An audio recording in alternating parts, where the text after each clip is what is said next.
The day my mother was buried, my husband wore his best suit and stood beside me at the graveside, with his hand on my back, rubbing slow circles like he was the most devoted man alive.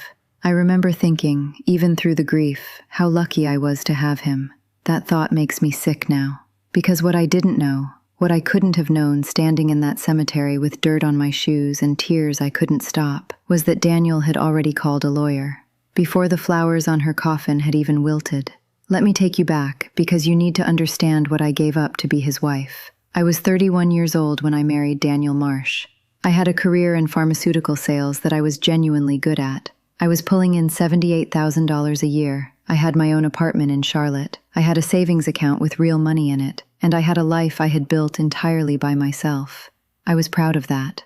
My mother raised me to be proud of that. She came from nothing, immigrated from the Philippines with $40 and a suitcase. And she worked 2 jobs for 15 years so I could go to college, so I could have choices she never had. She used to say, "Raina, never let a man be your only plan." I nodded every time she said it. I should have listened harder. Daniel was charming. Of course he was. They always are. He was a civil engineer, tall, steady, the kind of man who seemed like he had everything under control at all times.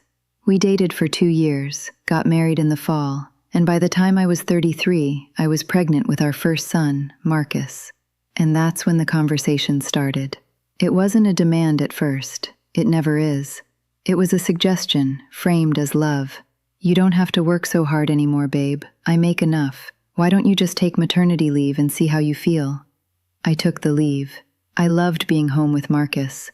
That part was real. Then, when I got pregnant with our daughter Lily 2 years later, Daniel sat me down at the kitchen table and said, very calmly, very reasonably, "Raina, it doesn't make sense for you to go back. Childcare for 2 kids would eat up almost everything you earn. And honestly, I want our kids raised by their mother, not a stranger." He made it sound logical. He made it sound like a gift he was giving me. So I resigned. I gave notice at a job I had worked for 6 years, a job with a pension and a bonus structure, and colleagues I loved, and I became a full-time wife and mother. I told myself it was temporary. I told myself I could always go back. I told myself Daniel and I were a team. For 10 years I ran that household. I want you to actually understand what that means. I managed the finances, every bill, every insurance renewal, every school tuition payment. I raised 2 children through ear infections and learning disabilities and middle school heartbreak. I drove 40,000 miles a year in carpools. I hosted Daniel's clients for dinner. I pressed his shirts. I maintained the house, coordinated every repair, handled every contractor, planned every vacation. When Daniel's mother got sick, I was the one who took her to her appointments, sat with her in waiting rooms, filled out her paperwork, because Daniel was too busy at work. I did all of this without a paycheck, without benefits, without a single contribution to my own retirement account for 10 years. But Daniel said we were a team, and I believed him. My mother watched all of this. She didn't say much. She respected my choices. But sometimes she would look at me a certain way. Quiet, measuring. The way she looked at things she wasn't sure about but didn't want to alarm me over. She sent me money on my birthday every year. Never Daniel's birthday. Always mine. Always a check made out to me alone. I didn't think much of it at the time. I do now. She got sick when I was 40. Pancreatic cancer, the kind that doesn't give you time to prepare. 14 months from diagnosis to the end. I flew home to Raleigh every other week for the last year of her life, sometimes taking the kids, sometimes going alone. Daniel complained about the schedule. He said I was disappearing on the family, his words, while I was watching my mother die. I didn't fight about it. I didn't have the energy. I just kept going back to her, and I kept coming home to him, and I kept holding all of it together because that's what I had learned to do. She passed on a Thursday in March. I was holding her hand. 3 weeks after the funeral, I got a call from her attorney, a kind, older man named Howard Chen, who had handled my mother's affairs for 20 years. He asked me to come to his office alone. I remember he was very specific about that word, alone. I sat across from him and he pushed a folder across the desk and said, "Raina, your mother was a very careful woman." And then he explained it to me. My mother had owned property in Raleigh, a house she bought in the 90s that had appreciated enormously. She had investments, modest but steady, that she had been building since before I was born. She had a savings account. She had a life insurance policy. All of it, everything, left entirely and exclusively to me in a will she had updated 8 months before she died. The total value was $1.1 million. I sat very still in that chair. I didn't cry. I think I was in shock. Howard slid another document across the desk and said, "She also wanted you to have this. She wrote it herself." It was a letter, 3 pages, handwritten. I'm not going to share everything she said because those words are mine, but in the middle of the second page she wrote, "Raina, I am leaving this to you and only you. I have spoken to Howard. He has advised me on how to structure it. Do not sign anything without reading it first. Do not let anyone tell you what is theirs until you know what is yours." My mother, even at the end, still trying to protect me. I drove home in a kind of fog. I didn't tell Daniel that night. I don't know why. Some instinct, something quiet that told me to wait. I put the folder in the bottom of my closet behind a box of winter boots, and I sat with it for 5 days. On the 6th day, Daniel found out. I still don't know exactly how. His mother, who I had spent 3 years caring for, had apparently been speaking to my aunt, who had said something at the repast that Daniel must have pieced together. He came home on a Tuesday evening with a different energy, looser, almost electric. He kissed me on the cheek and helped set the table without being asked, which he had not done voluntarily in approximately 4 years. He poured me a glass of wine. He asked how I was feeling. He said he thought we should take a trip. Just the 2 of us. "You deserve it after everything you've been through." I said that sounded nice and watched his eyes. The following Saturday, he came downstairs with a man I had never met. Suit and tie, briefcase. Daniel introduced him as a family attorney who could help us figure out the financial side of things. He said it so casually, like he was suggesting we call a plumber. I stood in my own kitchen, and I looked at my husband and the attorney he had hired without telling me, and I understood, fully and completely, the way you understand something when the last piece finally lands, that Daniel had never seen me as a partner. He had seen me as a vehicle. He had convinced me to leave my career, spend 10 years building his life, and now that money had appeared, he had moved within weeks to position himself to take half of it. "The law says it's marital property," Daniel said. He wasn't apologetic. He wasn't even uncomfortable. He said it the way you'd read a weather forecast. "I just think we should be smart about this." His attorney smiled at me. I did not smile back. I said, very calmly, "I'd like to speak to my own attorney before we discuss anything." Daniel said, of course, this isn't adversarial, Raina. We're just planning." I said, "Then it can wait." I walked out of the kitchen, went upstairs, closed the bathroom door, sat on the edge of the tub, and called a woman named Patricia Osei. Patricia Osei was a divorce and asset protection attorney who had been recommended to me by a woman in my book club, a woman who had been through her own version of this particular story and had come out with her house and her dignity intact. I had looked Patricia up 18 months before that phone call. I want to be honest about that, because the truth is, somewhere in the part of me I didn't fully acknowledge yet, I had known this day was coming. I had put her number in my phone under the name Patricia from Yoga, just in case. She answered on the second ring. I told her everything. She was quiet for a moment, and then she said, "Do not discuss the inheritance with your husband again without me present. Do not sign anything. And get me those documents your mother's attorney gave you as soon as possible."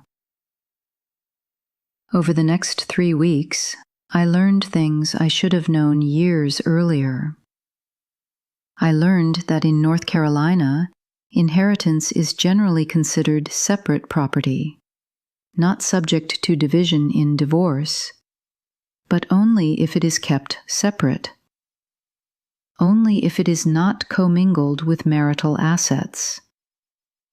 only if you can document that it remained yours. My mother's attorney, Howard Chen, had structured everything correctly.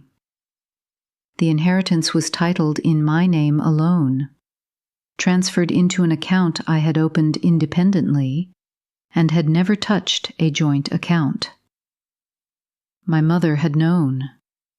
She had done all of this on purpose. She had consulted Howard not just about her will, but about how to protect what she was leaving me. She had made sure that by the time I sat in front of Daniel's borrowed attorney, the money was already beyond his reach. Patricia confirmed it within days. He has no legal claim to this inheritance as currently structured, she told me, but he's going to try anyway. And he will push hard because $1.1 million is worth pushing for. So we are going to be ready. We were ready. I kept living my life. I made his coffee.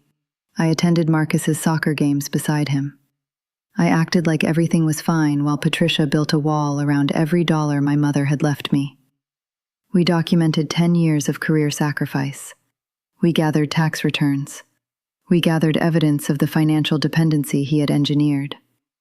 Patricia told me that even if the inheritance was protected, there was still the matter of the marriage, the 10 years of unpaid domestic labor, the career I had surrendered on his recommendation, the years of economic disparity he had created. We are going to make sure this divorce accounts for everything, she said, not just the inheritance he's already written off as his.